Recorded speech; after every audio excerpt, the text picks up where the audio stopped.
Viewers, Nepal witnessed a fresh wave of youth-led protests today as demonstrators took to the streets for a second consecutive day, demanding accountability, anti-corruption measures as well.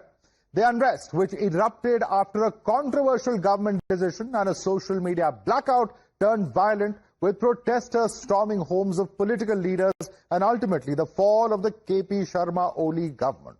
Nepal's President Ramchandra Paudel accepted Oli's resignation as Prime Minister.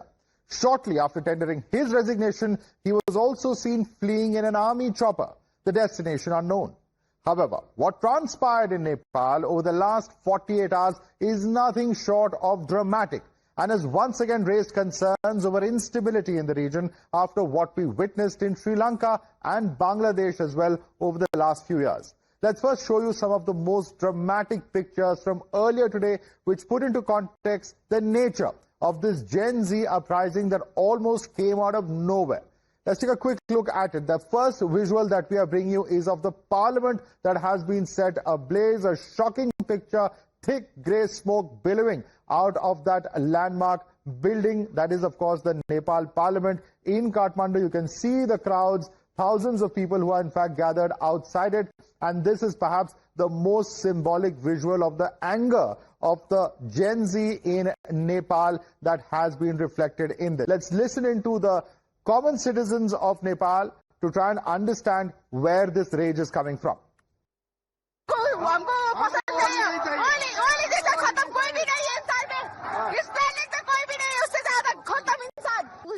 इसी तरह से जिस तरह से tyre जलाया गया है ना उसी तरह से जला देंगे ना तो वो खुश हो जाएंगे, सब खुश हो जाएंगे। राजीनामा देने से कुछ नहीं होने वाला। कल जो लोग थे वो वापस आएंगे क्या? न्याय चाहिएगा, न्याय चाहिए। जो 18 कल मरा है उसका न्याय चाहिए। केपी ओली को मारना चाहिए। उसको हम मार दूंगी। अभी की अभी मैं मारूंगा, मैं मारूंगा। केपी ओली को मैं मारूंगा। बस खाली वो बच्चे लोग गए थे अपना आवाज रखने के लिए, पीसफुल प्रोटेस्ट बोल के उन लोगों को हत्या किया। It's a murder case. But viewers, who really is behind the unrest? Is this an organic protest or is there a foreign hand at play? Let's first tell you more about the face of Nepal's uprising. The president of the youth NGO, Hami Nepal, in fact, is one that was formed after the 2015 earthquake. The president lost his child in the 2015 earthquake. He's a former event planner who, in fact, has now emerged as a symbolic face of the Gen Z stir. He has mobilized thousands of people, in fact, as far as the stir is concerned, and also, of course, various online platforms that have been used by him. He has also been seen as a grassroots leader and not a politician. He's raised his voice against corruption in Nepal, which has led to these kind of mass protests. But what can we expect now? There's a growing demand amongst the protesting groups from Nepal to have the Kathmandu mayor, Balan Shah, as the next prime minister. Who's propping him up, and are there any vested interests? Let's see what we know as far as Balan Shah is concerned. He's a civil engineer by training and a rapper by profession. That's in fact the description of Balan Shah. He entered the Nepalese political scene in just 2022 and won the Kathmandu mayor polls as an independent, the first ever independent to become the city's mayor as well. He has built a reputation for zero tolerance to corruption. He is known for his crackdown on tax evading institutions as well, and is popular among citizens who are upset with the political elite. In fact, a video of a student's speech from March this year is now going viral, where he was heard slamming selfish political parties for corruption and unemployment amidst the deadly unrest that forced Prime Minister KP Sharma Oli's resignation. In fact, Prime Minister Modi has also put out a post on social media platform X just a short while ago on Nepal. He says, and I quote, "On my return from Himachal Pradesh and Punjab today, a meeting of the Cabinet Committee on Security discussed developments in Nepal. The violence in Nepal is heartrending. I'm anguished that many young people have lost their lives. The stability, peace and prosperity of Nepal are of utmost importance to us. I humbly appeal to all my brothers and sisters in Nepal to support peace."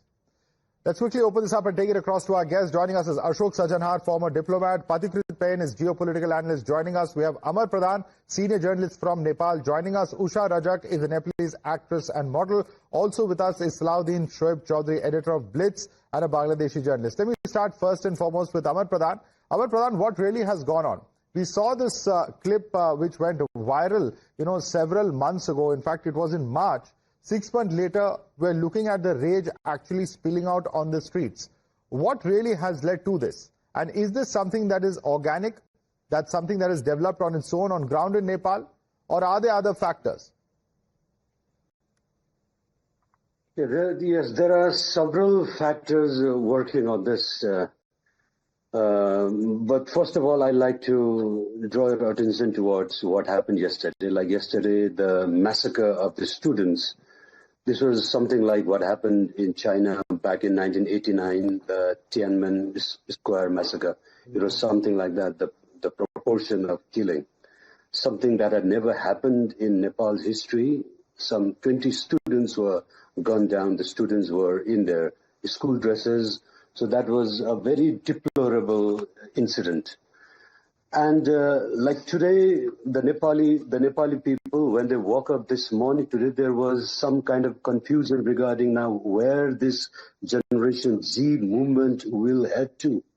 But as hours ticked by 10 o'clock this morning, although the government had announced curfew in the Kathmandu Valley, in Kathmandu, Lalitpur, and Bhaktapur, the three major districts of Kathmandu Valley, even though there was the imposition of curfew, but hundreds of people, they marched out in protest against what happened yesterday.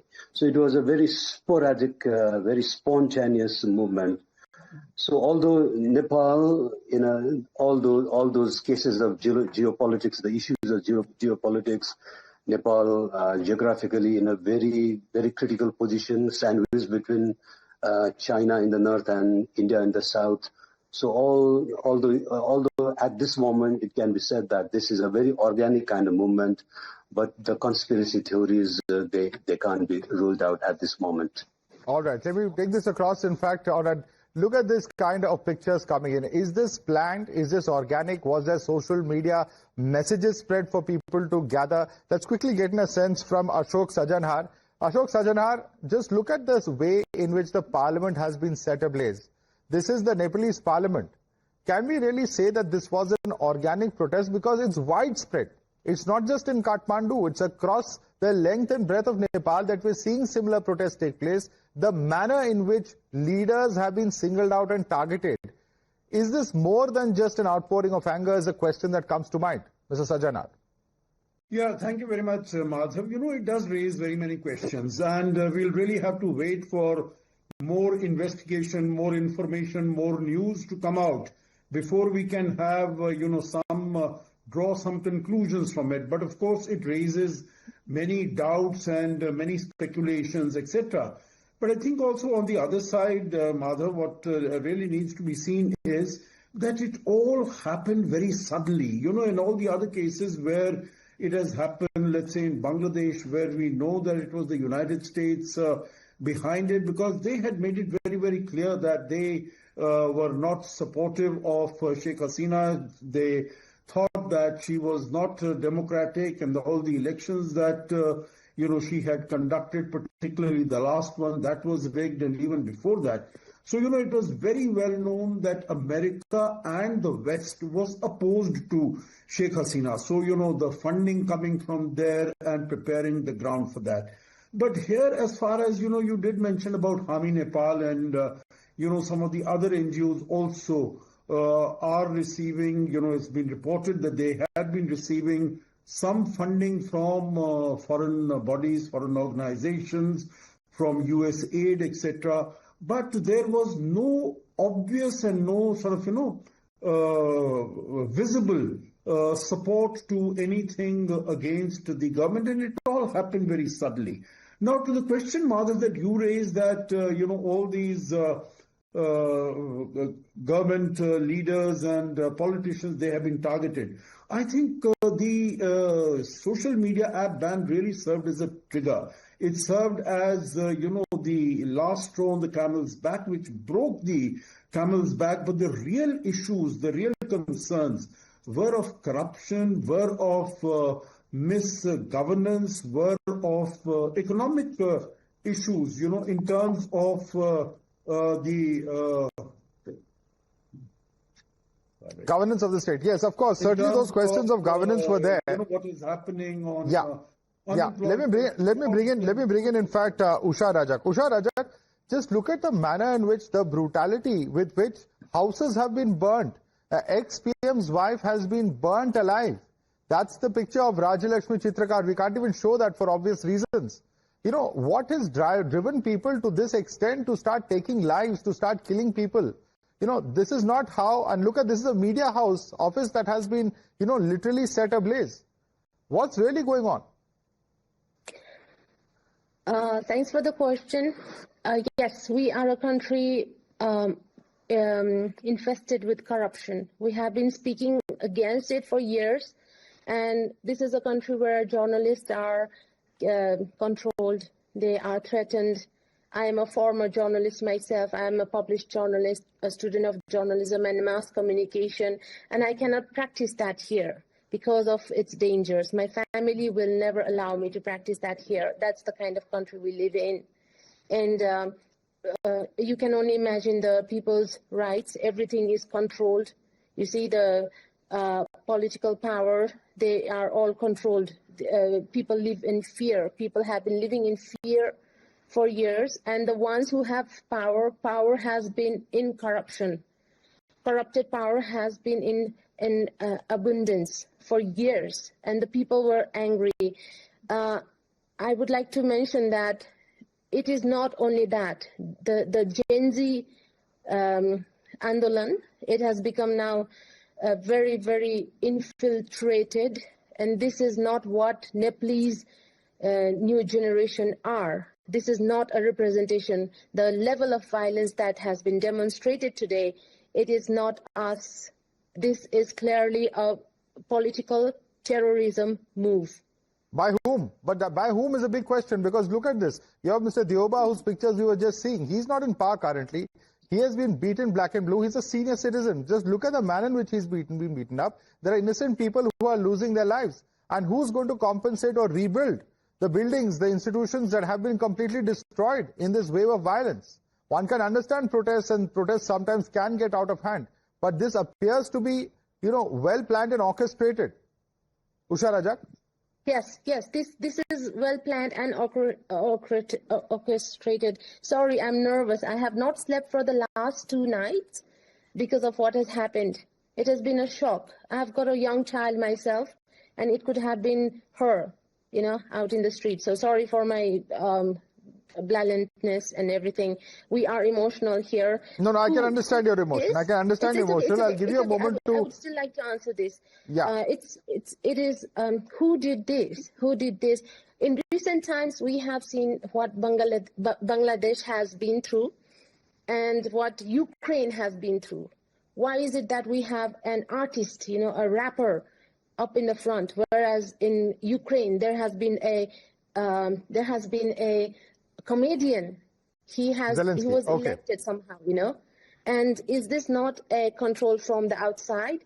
Yes, Nepal, we have been compromised in politics since Sugauli Sandhi, this with the British Indian company. Since then, we have been a compromised country in the matter of politics. Let me bring in Pathikrit on this. Pathikrit, how do you respond to that? There are similarities to what has happened in Bangladesh. There are similarities with what has happened in Ukraine. And this is what's leading many to believe whether there is some kind of an invisible hand that's propping up these protesters. Nothing concrete except for what's available before us in terms of these extremely shocking images that really we can only perhaps speculate on. Pathikrit. Madhav, we have deep respect in India for people of Nepal. They're extremely good people, beautiful people. But I am sorry to say, I don't think they realize what has hit them. And it will take them years to even restore the basic of normalcy. When you burn down the parliamentary building, what kind of democracy we would have? Because eventually, to run the government with your own leader, you have to sit in that parliament. Secondly, equally it has to be the responsibility and the blame has to be on the government when you ban all the social media apps. I don't know whose idea it was.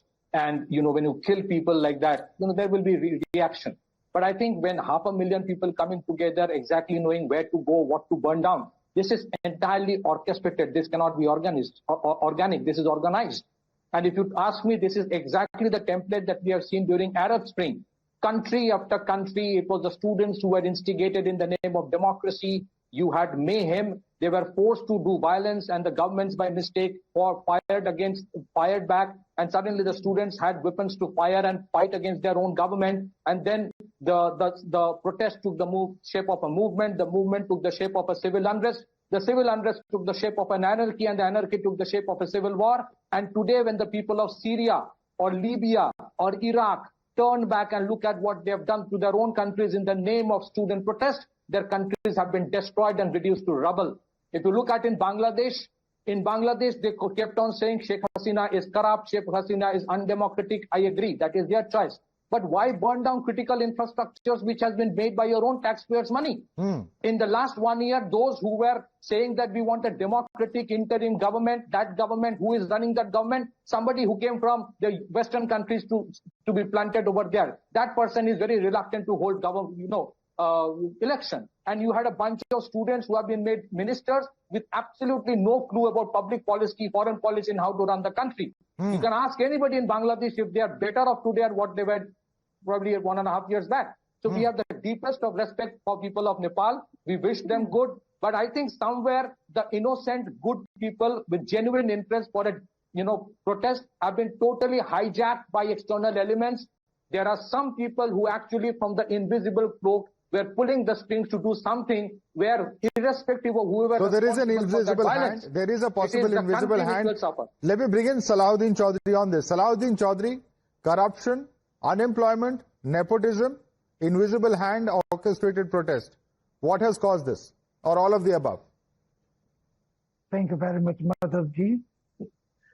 After the regime change in Bangladesh last year, Mohammed Yunus, during an event organized by the Clinton Global Initiative, he publicly admitted that what happened in Bangladesh, it was not an organic protest. It was a meticulously designed plot. So what is happening today in Nepal? I am surprised. This is not the Nepal I know. This is not my Nepalese brothers and sisters that I love. Where from these people are coming? Where from these so-called protesters are coming? They're killing women. They're killing people. They're setting the Parliament House at place. They're burning the newspaper, media office. Same thing happened in Bangladesh. I would like to say Nepalese protest has not been hijacked. Actually, Nepal has been hijacked from today by the U.S. deep state. I will categorically say U.S. deep state and its foreign mercenaries. Today or tomorrow, my brothers and sisters in Nepal will realize that whoever were behind this meticulous plot, they are working as per the instructions of the U.S. deep state, because Nepal is an extremely resourceful nation, extremely, and someone wants to loot Nepal. We know, Madhav Ji, what happened with us, Indian subcontinent, with the East India Company. So now East India Company is in Bangladesh. They are radicalizing my nation, and they will destroy Nepal also. Well, we certainly hope that Nepal does not follow suit. Salahuddin Shoaib Chaudhary, we'll have to leave it there, unfortunately. Usha Rajak, Amar Pradhan, Pathikrit Pain, as well as Ashok Sajanar, thanks so much for joining us and breaking this down for our viewers.